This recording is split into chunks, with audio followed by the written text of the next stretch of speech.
மத்தேயு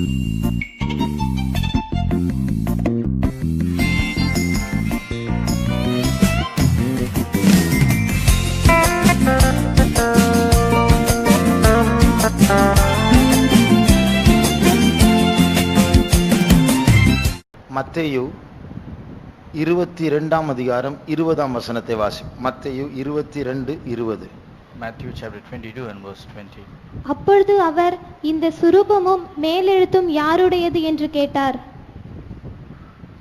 இந்த சொரூபமும் மேலெழுத்தும் யாருடையது? Whose is his image and superscription?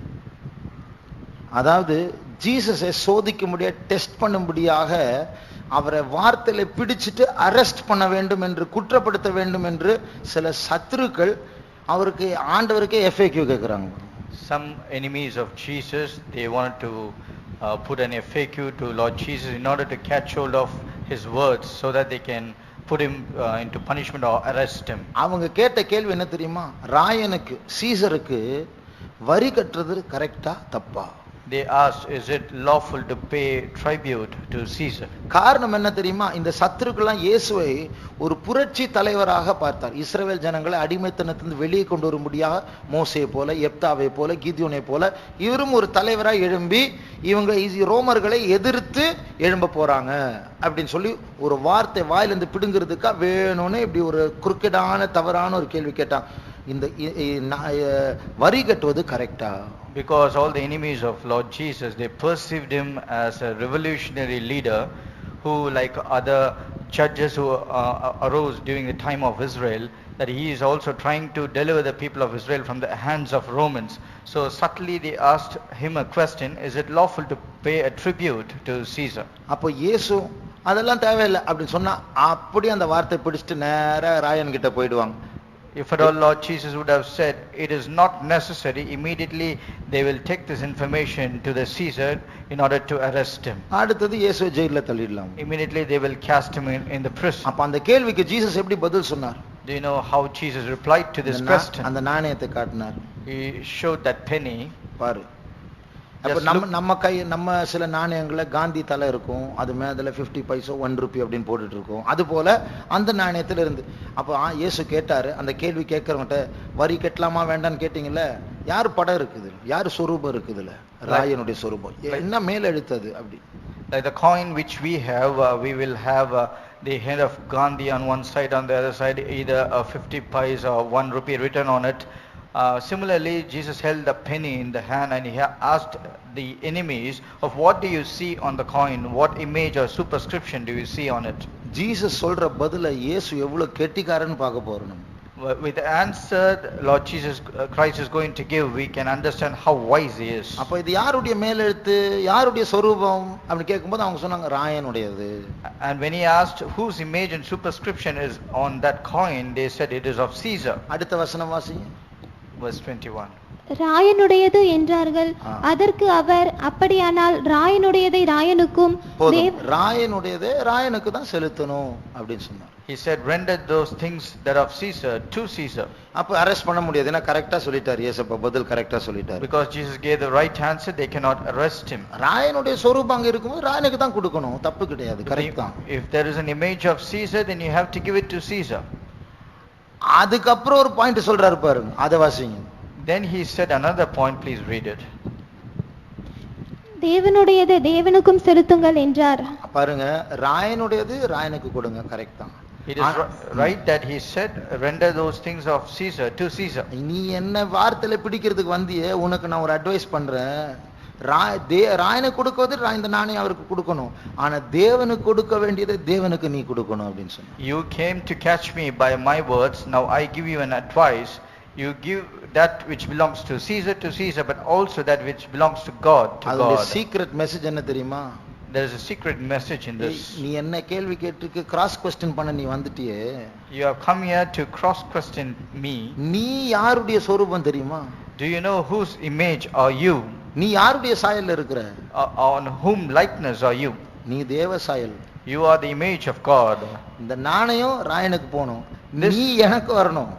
This coin or the penny has to go to the Caesar, but you have to come to me. அப்போ உன்னுடைய owner நானே, இந்த நாணயத்தினுடைய owner Rayan. The owner of the coin or the penny is Caesar, but the owner of your body or you is me.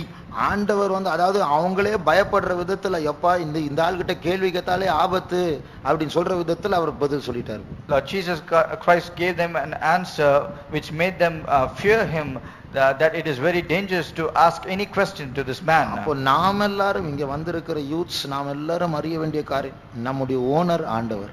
All the youths and everyone who are present here, we need to understand our owner is God. நமக்குள் நாம் தேவனுடைய சொரூபத்தில் படைக்கப்பட்டவர்கள். We have been created according to the image of God. Christian அப்படினு சொன்னாலே ஆண்டவருடைய மேல் எழுத்து நம்ம மேல் இருக்கிறது. When we call ourselves as a Christian, the superscription of God is upon us. நாம் நம்முடையவர்கள் அல்ல. We do not belong to us. அப்படி ஒரு பைபிள்ல வசனம் இருக்கு, நாம் நம்முடையவர்கள் அல்ல. We have a verse like that in the Bible. வசனம் இருக்கா?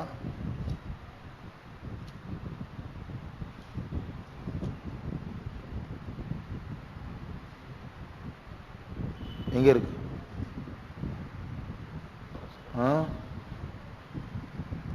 1 Corinthians 6:19. 1 கொரிந்தியர் 6:19. உங்கள் சரீரமானது நீங்கள் தேவனாலே பெற்றும் உங்களில் தங்கியும் இருக்கிற பரிசுத்த ஆவியினுடைய ஆலயமாய் இருக்கிறது என்றும் நீங்கள் உங்களுடையவர்கள் அல்லவென்றும் அறியீர்களா? நீங்கள் உங்களுடையவர்கள் அல்ல. Know ye not that you are not of your own?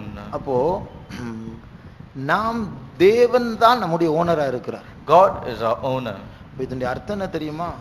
தேவன் நமக்கு ஃப்ரீ வில், தெரிந்து கொள்ளுதலின் உரிமையை தந்திருக்கிறார். God has given us the free will where we can make our choice. அப்போ அந்த நான் வேணும்னா இப்போ எழும்பி போகலாம். If it is your will, you can just rise up and walk out. எனக்கு இந்த கூட்டம் பிடிக்கல அப்படி நினைச்சா நீங்க எழும்பி போகலாம், யாரும் உங்களை கேட்க முடியாது. If for all you think that this meeting is a boring one, you can just rise up and walk, no one can stop you. ஒரு சினிமா பார்க்கணும் இப்ப தோணுது, நான் போவேன், என்ன யாரும் தடுக்க முடியாது, நான் மேஜர், என் இஷ்டம், என் லைஃப் அப்படின்னு சொல்லி போகலாம், தப்பு இல்லை. If I want to watch a cinema, I can say I am a major, I can just walk out and no one can stop me. என் லைஃப்ல யாரும் தலையிடக்கூடாது, என் வாழ்க்கை அப்படின்னு சொல்லலாம். We can also say no one can hinder in my life because this is my life. ஆனா கடைசில கணக்கு கொடுக்கணும்னு Bible இருக்கு. But at the end the Bible says that you need to give an account for. எங்க இருக்கு பைபிள்ல கணக்கு கொடுக்கணும், ஆண்டவருக்கு நம்ம கணக்கு கொடுக்கணும்? Where is it written in the Bible where we need to give an account for to the Lord? தெரியுமா? 1990. No, there's another verse. எபிரேயர் 4:13 வசனம் வாசிங்க. எபிரேயர் 4:13. Hebrews chapter 4 and verse 13.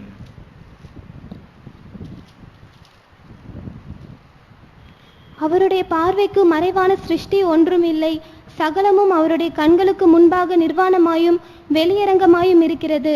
அவருக்கே நாம் கணக்கு ஒப்புவிக்க வேண்டும். அவருக்கே நாம் கணக்கு ஒப்புவிக்க வேண்டும். எல்லாமே அவருக்கு முன்னாடி ஓபனா இருக்கு.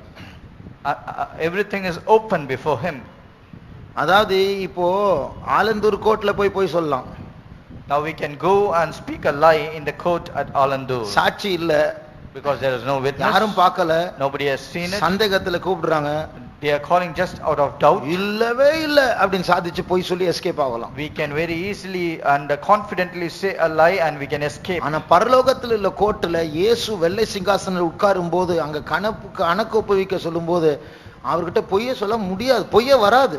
But in the court in heaven, when Lord Jesus Christ is seated on the white throne judgment, you cannot lie there, and the word lies will never come out there. உங்களுக்கு தெரியும் இந்த லூசிஃபர் மிஷனை ஒருத்தர் ஆரம்பிச்சிருக்கிறார் சென்னையில. You all came to know that there is a man who has started something called a Lucifer mission. அந்த ஆள் சொல்றாரு லூசிஃபரும் Jesus ரெண்டு equal. லூசிஃபர்லாம் விழுந்து போன தூதன் கிடையாது. ஏன்னா பைபிள்ல லூசிஃபரும் மார்னிங் ஸ்டார் தான், ஜீசஸும் மார்னிங் ஸ்டார், ரெண்டு பேரும் பைபிள்ல விடிவெளி என்று அழைக்கப்படுகிறார்கள். That man argues in a conversation saying Lucifer is not anything less equal to Jesus because both are equal and both are called as morning star. அப்போ அது ஒரு பொய். And that is a big lie. அது லூசிஃபருடைய பொய் அது. And that is a lie from Lucifer. ரெண்டு பேரும் ஒரு காலத்துல மார்னிங் ஸ்டாரா இருந்தாங்க, ஆனா லூசிஃபர் அந்த நிலவரத்துல இப்ப விழுந்து விட்டாங்க. Both were a morning star once, but Lucifer has fallen from his estate. இப்போ அவன் விழுந்து போன இருளின் அதிகாரம் And now அதிகாரியாகும். he is a fallen power of darkness. அப்போ இந்த பொய்க்கு பிதாவாகிய லூசிபர் கூட ஆண்டவருக்கு முன்னாடி ஒரு நாள் நிக்கணும். And even this Lucifer, who's father of all the lies, should stand before God one day. சிலர் பொய் பேசுறதுல ரொம்ப திறமைசாலிகளா இருக்கிறாங்க. Some people are very efficient and skillful in speaking lies. கோர்ட்லயே ஜட்ஜே கன்ஃபியூஸ் பண்ணலாம். Even in the court they can confuse the judge. இப்போ முன்னாடி சில நாட்கள் வரைக்கும் கோர்ட்லயே பைபிள் இருக்கும். Just few days before, months, few years back, they used to have Bible even in the court. எல்லா கோர்ட்லயும் பைபிள் இருக்கும். In all the courts they will have Bible. அந்த பைபிளை குற்றவாளிகள் எல்லாம் பைபிளை பிடிச்சு சத்தியம் பண்ணணும். And all the accused people, they have to make an oath in the Bible. ஆனா இப்ப பைபிள் எடுத்துட்டாங்க. But now they have removed the Bible. இப்ப நிறைய வாய்க்கு வர்ற மாதிரி போய் நிறைய சொல்றாங்க. And therefore people speak lies as they want. ஆனா பரலோகத்துல, but in heaven, இங்கே 1000 பொய் சொல்லி ஜெயிச்ச ஒரு மனுஷன் இருக்கலாம். அவன் பரலோகத்துல நிக்கும்போது, a man who has spoken 1000 lies and he had overcome all the cases, but when he goes to heaven, ஆண்டவர் பார்க்கிற பார்வையிலே அவன் இருதயம் உடைஞ்சிரும். அவனால உண்மை பொய் சொல்ல முடியாது. The way the Lord looks at him, he cannot speak a word of lie. Immediately his heart will be broken.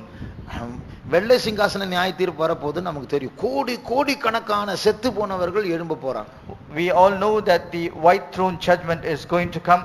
Crores and crores of people who are dead, they are going to be rising up. இப்போ ஒரு தம்பி சொன்ன மாதிரி Nebuchadnezzar கூட அப்போ எழும்பி நிக்கணும், லைன்ல நிக்கணும். நான் தான் நேபுகாத்நேச்சர், நான் ஃப்ரண்ட் ரோக்கு வரேன்னு சொல்ல முடியாது. As one of the brothers said, even King Nebuchadnezzar will also will arise on that day. He will not say, because I am a king I have to go and stand in the first row. அன்றைக்கு தமிழ்நாட்டில இருந்து, கேரளாவில இருந்து, ஆந்திராவில இருந்து, மகாராஷ்டிரால இருந்து, நாக்பூர்ல இருந்து, டெல்லியில இருந்து, நார்த் ஈஸ்ட்ல இருந்து, நேபாளில இருந்து, ஸ்ரீலங்காவில இருந்து, பாகிஸ்தான்ல இருந்து, ஜப்பான்ல இருந்து, கொரியாவில இருந்து எத்தனை பாஷைக்காரர் அவங்க லைன்ல நிப்பாங்க. In that day, many people from different parts of the world, different states of India, they will all be standing in a queue before the white throne. இங்க நான் பிரசங்கம் பண்ணா இங்கிலீஷ்ல போடுறாங்க. Here when I preach, they translate in English. இயேசு வெள்ளை சிங்காசனத்துல இப்போ நீங்கள் எல்லாரும் நான் சொல்ற மாதிரி பாவ அறிக்கை பண்ணணும். And Jesus seated on the white throne judgment, white throne, he will say, as I command you, all should confess your sins. அதுல எத்தனை இன்டர்பிரட்டர் இருப்பாங்க யோசிச்சு பாருங்க. Just consider how many interpreters will be there. ஒருத்தர் தமிழ்ல சொல்வார், அப்புறம் தெலுங்குல சொல்வார், அப்புறம் மலையாளம் சொல்வார், ஒருத்தர் நாகாமீஸ்ல சொல்வார், அப்புறம் மராட்டில சொல்வார், அப்புறம் ஹிந்தில சொல்வார், அப்படியே சொல்லிட்டு ஜாப்பனீஸ்ல சொல்வார். இப்படியே 1000 மொழி பேர் அது இருப்பாங்க வரிசையில. There might be near about 1000 interpreters to speak in all the different languages, one in Tamil, another Malayalam, Telugu and so on. இந்தியால மட்டும் 1652 பாஷை இருக்கு. Just in India we have 1652 languages. அப்ப முழு உலகத்துல இன்டர்பிரேஷன் பார்க்கணும்னா எப்படி ஒரு 3000 பேர் லைன்ல நிப்பாங்க. அது சொல்லி முடிக்கிறதுக்குள்ள ஒரு வருஷம் ஆயிடும், ஒரு சென்டென்ஸ் சொல்லி முடிக்கிறது. Just considering that all the people of the world are standing and to interpret for everyone in their own language, there might be around 3000 interpreters and it will take a year to finish one sentence. Nebuchadnezzar அங்கேயே tired ஆயிடுவார் அவர். And King Nebuchadnezzar will get tired just there itself. அப்ப அடுத்த sentence சொல்றதுக்கு எவ்வளவு நேரம் ஆகும்? And just consider how much time it will take to say the next sentence. கோடிக்கணக்கான மக்கள் அவங்க நிக்கறாங்க நியாய தீர்ப்புக்கு, அங்கேயே tired ஆயிடுவாங்கல்ல. Crores of people will be standing before the throne for judgment and they will all faint. ஆனா அப்படி நடக்காது. But it will not happen so. இன்டர்பிரேஷனே தேவையில்லை. There is no need of any interpretation. இயேசு பார்க்கிற பார்வையிலேயே எல்லா பாஷையில எல்லாருக்கும் புரிஞ்சிரும். And the way Lord Jesus Christ will look at them, they will all understand his language. ஒரு ஜப்பான் ஆட்கள் கிட்ட இயேசு அப்படி பார்த்துட்டா போதும், அப்படி பார்த்தா போதும், எல்லா பாவம் முன்னாடி நிக்கும். அவன் பாவியா இருந்தா நான் பாவி, நான் தப்பு பண்ணிட்டேன் அப்படின்னு சொல்லி நரகத்துக்கு போயிடுவார். Looking at a Japanese man, if Jesus Christ looks at him, immediately the way he looks, he will his heart will be broken and he will confess, I am a big sinner, and he himself will go and fall into the hell. உங்களுக்கு நான் சொல்லி இருக்கிறேனான்னு தெரியல. I'm not sure if I have shared this with you. நம்ம எல்லாம் இயேசப்பா வருகையில போகும்போது நம்ம எல்லாம் காணாம போயிடுவோமே, அதுக்கு உலகம் என்ன காரணம் சொல்லும் தெரியுமா? சாத்தான் என்ன காரணம் சொல்லுவான் தெரியுமா? When Jesus Christ comes, we will all disappear from this world. But do you know what reason will Satan give to other people that we are missing? சாத்தான் சபையிலிருந்து ஒருத்தர் வெளியே வந்து சொன்னார், அவங்க நம்ம அங்க சபையில இப்படி சொல்றாங்க.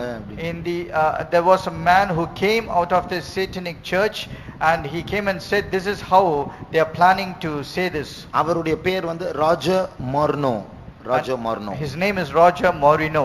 அவர் சொன்னாரு, இந்த சாத்தான் சபையில என்ன அவங்க புக்ல என்ன எழுதி இருக்கிறாங்க தெரியுமா? அதாவது சாத்தானுக்கும் இயேசுக்கும் சண்டை நடக்க போதாம் மத்திய ஆகாயத்துல. And in the satanic Bible it is written that there will be a battle between Satan and Jesus. சாத்தான் ஜெயிப்பாராம். And Satan will win. இயேசு என்ன பண்ணுவாரு? What Jesus will do? அவருடைய ஜனங்களை இந்த பூமியிலிருந்து எடுத்துக்கொள்வாராம். எடுத்துக்கொண்டு வேற ஒரு கோல்ல போய் செட்டில் ஆயிடுவாராம், வேற ஒரு கேலக்சில. He will gather his own people from this planet Earth, and he will take them to a different galaxy and hide them there. அப்பொழுது சாத்தான் வெற்றியோட கீழே வந்து பூமியில் அவர் ஆட்சி செய்வார். And at that time Satan will descend upon this earth victoriously, and he will rule over the earth. நீங்க அதை கேட்கும்போது அட பாவி பிசாசு இப்படி போய் சொல்லிட்டியா அப்படின்னு நம்ம யோசிப்போம். And hearing this, we are so much awestruck how big lies Satan is saying. ஏன்னா பைபிள்ல என்ன சொல்லிருக்கு? இயேசு அவருடையவர்களை எடுத்துக்கொண்டு அவங்க தான் ஜெயம் கொண்டவர்கள், ஜெயித்தவர்கள். இயேசுவோடு கூட சிங்காசனம் உட்கார போறான். அப்போது மிகாவேலுக்கும் தூதனுக்கும் சண்டை உண்டா, சாத்தான் தள்ளப்பட போறான், அவன் தோல்வி அடைஞ்சு வர போறான். இவன் அதை அப்படியே உள்டாக்கிட்டான். Bible says the other way, where all the overcomers and the victorious man-child will be caught up to heaven, and Michael and this group of angels will fight against Satan. Satan will be cast down. He will become an utmost failure, but Satan has totally turned it around. அப்போ இப்படி பொய் சொல்லுகிற அந்த பொய்யின் தகப்பன், this Satan, who is the father of all lies, இயேசுக்கு முன்னாடி நிக்கும்போது, when he stands before Jesus, அவன் இயேசுவே கும்பிட்டு நீரே ஆண்டவர் என்று சொல்லிட்டு தான் நரகத்துக்கு போகணும். even he will worship Lord Jesus, saying, you are the Lord God, and he will go to hell. அப்ப நமக்கு ஒரு ஓனர் இருக்கிறார், அந்த ஆண்டவர் தான். Therefore we have a owner, and it is our God. அவன் நமக்கு ஒரு மேல் எழுத்து இருக்கு, Christian, தேவனுடையவர்கள். And we have a superscription upon us as Christian, we belong to God. அப்போ நம்ம உலகத்தில் நடக்கும்போது நம்முடைய ஓனர் ஒருவர் இருக்கிறார் என்ற அறிவோடு நம்ம நடக்க வேண்டும். Therefore when we walk into this present world, we should have an understanding that we have an owner. கடைசியா அவருக்கு கணக்கு கொடுக்கணும். Finally we need to give him an account. நான் ஏற்கனவே இது சொல்லியிருப்பேன் நினைக்கிறேன். செம்பாக்கத்துல ஒரு தாத்தா இருக்கு, வயசானவர். At Sembakam, Faithum, there is an old father. அப்போ அவர் ஒரு நாஸ்திகனா இருந்தார் பல வருஷம். He was once an atheist many years before. ஆண்டவர் ஒரு நாள் அவரை சந்திச்சு சில கேள்விகளை கேட்டார். One day the Lord met him, and he asked him some questions. உன்னை நான் இந்த உலகத்துல கொண்டு வரும்போது உன்னுடைய பெர்மிஷனை நான் கேட்டேனா? Before bringing you into this world, did I ask you a permission? இல்ல ஆண்டவரே. He said, no God. உன்னை இந்த உலகத்தில் கொண்டு வருவதற்கு உன்னுடைய அப்பா அம்மா பெர்மிஷனை நான் கேட்டேனா? Or did I ask the permission of your parents in order to bring you into this world? இல்ல ஆண்டவரே. He said, no God. அப்ப உன்னுடைய பர்மிஷன் இல்லாம, உன் அப்பா அம்மா பர்மிஷன் இல்லாம நான் உன்னுடைய உலகத்திற்கு கொண்டு வந்தேன் நான். And without your permission, without your parents' permission, I brought you into this world. உன்னுடைய பர்மிஷன் இல்லாம நீ இந்த உலகத்தில் வாழும்படியா நான் தான் உனக்கு அவகாசம் கொடுத்தேன். And even without your permission, it is me who have given you a chance to live in this world. இது ஏன் லைஃப், ஏன் இஷ்டம் என்று நீ சொல்லுகிறாயே, அது உனக்கு கொடுத்தது யாரு? And you say it is my life and it is my own will, but who gave this will to you? அப்ப உன்னுடைய பர்மிஷன் இல்லாமல் நான் உனக்கு ஒரு வாழ்க்கை கொடுத்தேனே, அது நீ உன் இஷ்டப்படி நீ வந்து வாழ்ந்த பிறகு உன்னுடைய வாழ்க்கையின் முடிவில் நான் உன்னை எனக்கு முன்பாக நிறுத்தி நீ வாழ்ந்த விதத்தை பற்றி கணக்கு ஒப்புவி என்று நான் உன்னை கேட்கும்போது உனக்கு பதில் சொல்ல முடியாத பட்சத்தில் நான் உன்னை தண்டிக்க எனக்கு உரிமை இல்லையா? And without your permission, I made you to come into this world, but you live according to your own free will, not according to my plan. But at the end of your life, when you come and stand before me, before my throne, and I ask you questions of why you have not lived according to my will, because it is a life which I gave you, And do I not have the authority and permission to punish you because you have not fulfilled what I want? இந்த ஆள் ரொம்ப கெட்டிக்காரர், ஆனா இதுக்கு பதில் சொல்ல முடியல அவர். This man, he was very wise, but for this question he was unable to answer. நிறைய book படிச்ச அறிவாளி, ஆனா இந்த கேள்விக்கு பதில் சொல்ல முடியல. He read many books in order to increase his wisdom, but for this question he was unable to answer. கேள்வி கேட்க முடியாத விதத்துல ஆண்டவர் கேட்டதனால அவர் இயேசுவை இரட்சகராய் ஏற்றுக்கொண்டு இன்றைக்கு செம்பாக்கத்துல விசுவாசியா இருக்கிறார். Because the Lord asked him a question where he cannot answer, then he believed on God. Now he is a good believer in Sembakam faith. இது போல ஆண்டவர் நம்ம எல்லாரையும் கூப்பிட்டு ஒரு நாள் கேள்வி கேட்க போறார். Likewise the Lord is going to make us all stand before him and start asking questions. நாம் எல்லாரும் கிறிஸ்துவின் நியாயாசனத்திற்கு முன்பாக நிற்க வேண்டும். We all have to stand before the throne or the judgment seat of God. அப்போ நாம் அந்த அறிவோடு அந்த பயத்தோடு நாம் வாழணும். Therefore we need to live with that wisdom and fear. என் லைஃப், என் வாழ்க்கை, என் இஷ்டம், என்னை யாரும் கேட்க முடியாது என்று நாம் இப்போ சொல்ல முடியாது. ஏனென்றால் ஒருத்தர் ஓனர் இருக்கிறார், அவர் கேட்க போறார். Even now we cannot say this is my life, my own will, I will do according to my free will. We cannot say that because we have an owner. One day he is going to ask us all questions. நம்முடைய கண்களை மூடுவோமாக. Let's close our eyes. அன்றைக்கு அவருக்கு முன்பாக நாம் நிற்கும்போது ஒரு கேள்வி நம்ம கேட்காம, நிரபராதியே, உத்தமியே, என் புறாவே, உண்மையானவனே என்றெல்லாம் சொல்லி அவர் நம்மை வரவேற்கத்தக்கதாக இந்த பூமியில் நாம் வாழ வேண்டும். On the day when we stand before him, before his throne, without asking any questions, looking at us, he should say, "Oh faithful servant, my dove, my undefiled, my pure," and he should call us into his heavenly kingdom.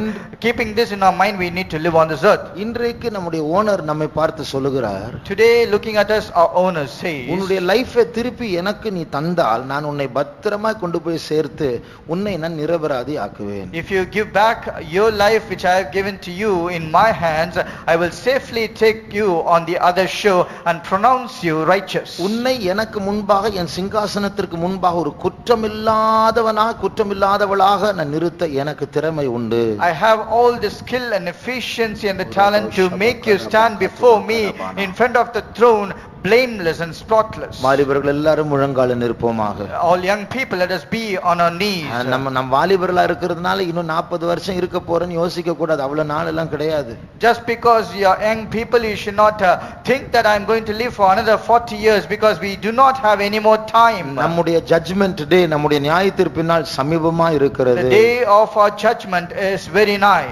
ஆகையால் நம்முடைய ஓனருக்கு முன்பாக பயத்தோடு நடுக்கத்தோடு வாழ நாம் ஒப்பு கொடுப்போமாக. Therefore let us surrender ourselves to live with the fear and trembling before our owner. நம்ம சுயமா வாழ்ந்தா, சண்டை போட்டு வாழ்ந்தா, என் வாழ்க்கை யாருன்னு கேட்க கூடாது வாழ்ந்தா கடைசியில பயப்பட வேண்டிய நேரம் வரும். If we live according to our own self will, striving against others, saying you have no authority to question my own life, then finally one day we need to stand before the judgment seat. ஆனால் இயேசுவின் கரத்தில் நம்முடைய லைஃபை ஒப்பு கொடுத்தால் பயமில்லாமல் அவருக்கு முன்பாக நிற்கலாம். But if you hand over, surrender your life in the hands of Lord Jesus, you can live on this earth without any fear. அவர் உன்னை முறைத்து பார்க்க மாட்டார், அவர் சந்தோஷமாய் சிரித்து பார்ப்பார். He will not look at you ferociously, rather he will welcome you with a big smile. அதை விரும்புகிறவர்கள், those who want this, நம்முடைய லைஃபை முழுமையாக அவருடைய கரத்தில் ஒப்படைப்போமாக.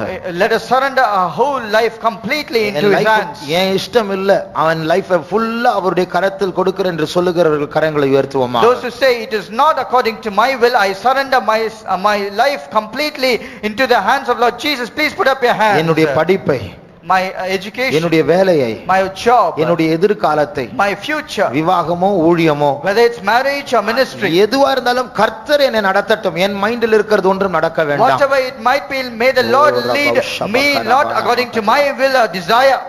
அப்படி ஒப்பு கொடுக்கிற கரங்களை உயர்த்துவோமாக. Those who say please put up your hands, கரங்களை உயர்த்தினவர்களை தேவன் நடத்த போகிறார். those who have put up your hands, the Lord is going to lead you. உங்களுடைய கையை அவர் பிடித்து இருக்கிறார். He has caught hold of your hands. என் காலம் உன் கரத்தில் இருக்கிறது. My days are in your hands. ஆகையால் அவர் இனிமேல் நம்மை நடத்துவார். Therefore he will henceforth lead us. அந்தந்த நேரத்தில் அந்தந்த வெளிச்சத்தை அவர் தந்து இந்த இருளான பாதையில் அவர் நடத்துவார். According to the times he will shine his light upon us and he will lead us. நீங்கள் கர்த்தருடையவர்கள், நீங்கள் திசை கெட்டு போவதில்லை. Because you belong to the Lord, you will not err from your way. இதை விசுவாசிக்கிறவர்கள், Those who believe, நம்முடைய ஆவி ஆத்மா சரீரத்தை ஒப்பு கொடுத்து, surrender your body, soul and spirit into our hands. நம்முடைய ஓனர் நம்மை பொறுப்பெடுத்து, For our owner to take hold of us, கடைசி வரைக்கும் அவர் நம்மை நடத்தும்படியாக, in order for him to lead us till the very end. அவரை ஸ்தோத்திரிப்போம். Let us praise him. ஸ்தோத்திரம் இயேசுவே, ஸ்தோத்திரம் இயேசுவே, ஸ்தோத்திரம் இயேசுவே, ஸ்தோத்திரம் இயேசுவே, ஸ்தோத்திரம் இயேசுவே, ஸ்தோத்திரம் இயேசுவே,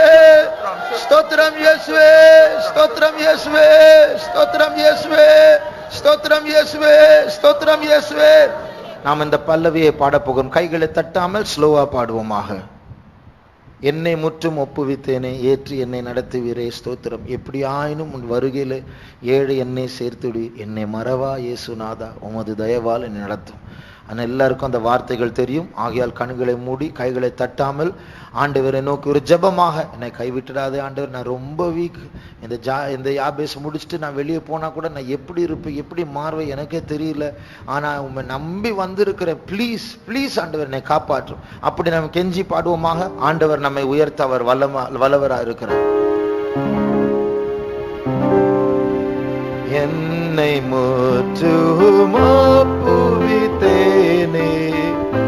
ஏற்று என்றும் நடத்துவீரே, ஸ்தோத்திரம். என்னை முற்றும் ஒப்புவித்தேனே, ஏற்று என்றும் நடத்துவீரே, ஸ்தோத்திரம். எப்படியாயினும் வருகையிலே ஏழை என்னை சேர்த்திடுவே, எப்படியாயினும் வருகையிலே ஏழை என்னை சேர்த்திடுவே, என்னை மறவா இயேசுநாதா, உந்தன் தயவால் என்னை நடத்தும். தாழ்மையோடு, என்னை மறவா இயேசுநாதா, உந்தன் தயவால் என்னை. கைகளை தட்டி பாடும். என்னை ஒப்புவித்தேன், என்னை முற்றும் ஒப்புவித்தேனே, ஏற்று என்றும் நடத்துவீரே, ஸ்தோத்திரம். என்னை முற்றும் ஒப்புவித்தேனே, ஏற்று என்றும் நடத்துவீரே, ஸ்தோத்திரம். எப்படியாயினும் வருகையிலே ஏழை என்னை சேர்த்திடுவே, எப்படியாயினும் வருகையிலே என்னை சேர்த்திடுவே, எப்படியாயினும் வருகையிலே எப்படியாயினும் வருகையிலே ஏழை என். அபிஷேகத்தை நிரம்புவோம், வெட்கப்பட வேண்டாம். எப்படியாயினும் வருகையிலே ஏழை என்னை சேர்த்திடுவே, எப்படியாயினும் வருகையிலே. ஓ ரமௌஷமா கரமனா துதா கரமனா மௌஷமானா, ஓ ரியோசமானா மனா துதா Karamana துதே. Thank you Lord, we thank you Jesus. Oh Ramaushaba tudam karamani anamatre. Thank you Jesus, thank you Jesus. Oh Ramaushaba karabana manatre. Thank you Lord, thank you Jesus. Stotram Yesuve, Stotram Yesuve, Stotram. கர்த்தர் கைவிட மாட்டார். Forsake. அவர் கையை பிடித்துட்டார், இனி விடவே மாட்டார். He's already caught hold of his hand and he will never leave us. ஆனால் அவருடைய கையை நாமே உதறி, எனக்கு வேண்டாம் வேண்டாம் உதறி விட்டு ஏதோ சொந்த ஞானத்து நடந்தா அவரால ஒன்றும் பண்ண முடியாது. But if we shake off his hand and he want to walk according to your own will, then he cannot help us. என்னை மறந்துராதே இயேசுப்பா, உம்முடைய தயவினால் என்னை நடத்தும் என்று யார் யார் இப்பொழுது தாழ்மையாய் பாடி இருக்கிறார்களோ நிச்சயமே அவர் மறக்க மாட்டார். All those who are humbly sung saying, "Oh Lord, I have surrendered myself into thy hands. lead me according to thy loving kindness. எத்தனை போராட்டங்கள் வந்தாலும் முடிவில் அவரண்டே அவர் சேர்த்துக் கொள்வார். As many struggles may come, but until the very end he will lead us and he will gather us into அந்த நிச்சயத்தோடு கரங்களை உயர்த்துவோமாக. With that assurance, let us put up a hand. நான் ரொம்ப weak but he is strong. அவர் ரொம்ப பலசாலி. I am weak but he is very strong. என்னுடைய வீக்னஸை விட அவருடைய strength பெரிதா இருக்கிறது. More than my weakness he is much stronger. ஆகையால் உம்முடைய வருகையில் என்னை சேர்த்துக் கொள்ளும் என்று பாடும்போது நிச்சயமாய் சேர்த்துக் கொள்வேன் என்று கர்த்தர் சொல்லுகிறார். Therefore when we sing, O Lord, gather me unto your place, he will surely do it. அவர் கைவிடாத கர்த்தர். He is a Lord who will never forsake. அதற்காய் ஸ்தோத்திரிப்போம். ஸ்தோத்திரம் ஸ்தோத்திரம் ஸ்தோத்திரம் ஸ்தோத்திரம் ஸ்தோத்திரம் ஸ்தோத்திரம் ஸ்தோத்திரம். கர்த்தாவே, நீர் தந்ததான இந்த நல்ல நேரத்துக்காக ஸ்தோத்திரம். நீர் உம்முடைய சொரூபத்தை எங்களுக்குள் வைத்திருக்கிறீர், உம்முடைய சாயலை எங்களுக்கு தந்திருக்கிறீர். ஆனால் நாங்களோ விழுந்து போனவர்களாக எத்தனையோ குப்பைக்கு பின்னாடி போயிருக்கிறோம், உம்முடைய பேரையே கெடுத்திருக்கிறோம். ஆனால் அங்கே திரும்பி வந்து உம்மை பின்பற்ற நாங்கள் விருப்பம் உள்ளவர்களாக இருக்கிறோம்.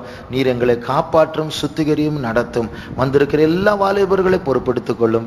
இயேசு நாமத்தில் வேண்டிக் கொள்கிறோம் பிதாவே. சத்தமாக என் ஆத்துமாவே என்று சொல்வோம். என் ஆத்துமாவே கர்த்தரை ஸ்தோத்திரி, என் முழு உள்ளமே பரிசுத்த நாமத்தை ஸ்தோத்திரி.